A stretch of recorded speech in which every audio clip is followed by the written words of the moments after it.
recent craze Gen Z consumers are gravitating towards. Fun, ball-shaped bottles that pack a punch and in some cases attracting underage drinkers. Well, here to shed some light on this trend, let's welcome back Dr. Frank Spinelli, medical advisor at Reframe. Glad to have you back. Oh, thank you for having me again. So, when consumed legally and responsibly, these BuzzBallz, they can be a tasty and portable cocktail. But in the wrong hands, something is worth watching here. So first, what can you tell us about BuzzBallz?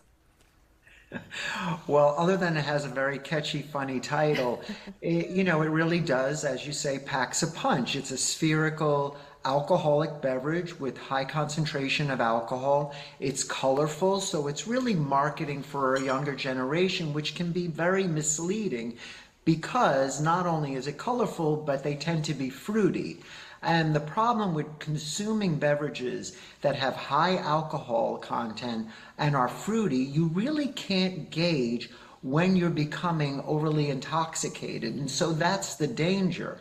And the growing trend is that it's being marketed to Gen Zers. Like you say, they're very fruity, and they're known for being fruity in flavor. They're about 15% alcohol content, right. I think. And so it's like drinking a Mai Tai. When you drink those rum cocktails, you don't realize just how affected you're going to be because you can barely taste it. But when we talk about these generations of being sober curious, it's kind of like an all or nothing thing. And with these BuzzBallz, it's giving Juul vibes in a way, right? I completely agree. I was going to say the vaping industry marketed for a very good reason to the younger generation with the colorful and the flavorful and the fruity. However, there's also an added They're targeting the Gen Zers for a specific reason. They are sober curious. They don't want the binary choice of just being sober or a drinker. They don't drink daily. So this idea that they're sober curious doesn't mean that they don't drink. And there is social pressure. We see that when they do congregate and hang out, it is less frequent, and that's because of the pandemic and the residual effects of that.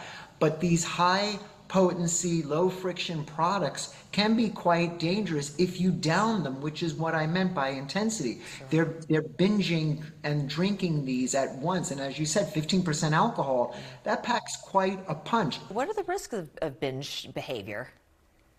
So binge behavior and any type of alcohol behavior that isn't really monitored can be potentially dangerous. So binge drinking isn't good because of the great effect of concentrated alcohol, consuming it all at once. And as we were talking about right before, they're fruity, so you don't really know when you're becoming intoxicated. And the problem with that is it could potentially lead to passing out. It could have a harder hit on your liver or on your neurological state. You could pass out from it.